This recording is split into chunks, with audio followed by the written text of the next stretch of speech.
మనం చదివే చదువులో సంతోషాన్ని పొందితే అది లైఫ్లో ఉన్నత శిఖరాలకు చేరుస్తుంది. మంచి వెనుక ఎవ్వరూ వెళ్ళరు, అందరూ చెడు వెనకాలే పరిగెడతారు. ఉదాహరణకు మద్యం అమ్మేవాడు ఎక్కడికి వెళ్ళడు, పాలు అమ్ముకునేవాడు మాత్రం కొనేవాళ్ళు ఎక్కడుంటే అక్కడికే వెళ్తాడు.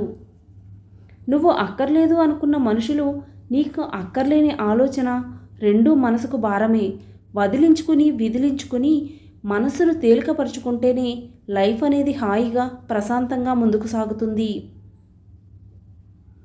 మీకు కోపం వచ్చినప్పుడు మీ మనసుతో పోరాడండి, మనిషితో కాదు. మీకు సమస్య వచ్చినప్పుడు కాలంతో పోరాడండి, కన్నీటితో కాదు. మనిషి నాలుక కంటే చెవులే గొప్పవి. ఎందుకంటే చెవులు తాము ఏమి విన్నా ఎవ్వరికీ చెప్పవు. కానీ నాలుక అలా కాదు, తనకు తెలియనివి విననివి కూడా ఇతరులకు చెబుతుంది. వివాహానికి మంచి ఉద్యోగం, ఆస్తి, అందం అన్నీ చూస్తారు, కానీ మంచి మనసు ఉందా లేదా అని చూడరు. పెళ్లి చేసుకున్నవాడు మంచివాడు కాకపోతే అమ్మాయి లైఫ్లో నరకం అనుభవించాలి. పట్టుదల ఉంటే చాలు. ముళ్ళదార రహదార అని చూడకు. ఏ దారి నుండి అయినా గమ్యం చేరవచ్చు. ఉదయించే సూర్యుని ఆపడం ఎవరి తరమూ కాదు. అందంగా లేదని భార్యని, అర్థం చేసుకోవడం లేదని భర్తని, మీకు అండగా ఉండడం లేదని తమ్ముణ్ణి, అహంకారం చూపుతున్నాడని అన్నని, ఆస్తి పంచివ్వడం లేదని అమ్మా నాన్నల్ని, అవసరానికి పనికి రావడం లేదని అక్కా చెల్లెల్ని, అవసరానికి వాడుకున్నాడని స్నేహితుల్ని, ఇలా అందరినీ వదులుకుంటూ వెళ్తుంటే చివరకు ఏదో ఒకరోజు మనం ఈ ప్రపంచాన్ని కూడా వదిలేయాల్సి వస్తుంది.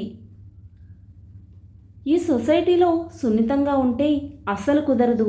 నీతో ఎవరు ఎలా ఉంటే నీవు కూడా వాళ్లతో అలాగే ఉండాలి. లేకపోతే నిన్ను చేతకానివాడిలా చూస్తారు. మనం కొన్ని పనులు తర్వాత చేద్దాంలే అని వదిలేస్తాం. చివరికి అవే సమస్యగా మారతాయి.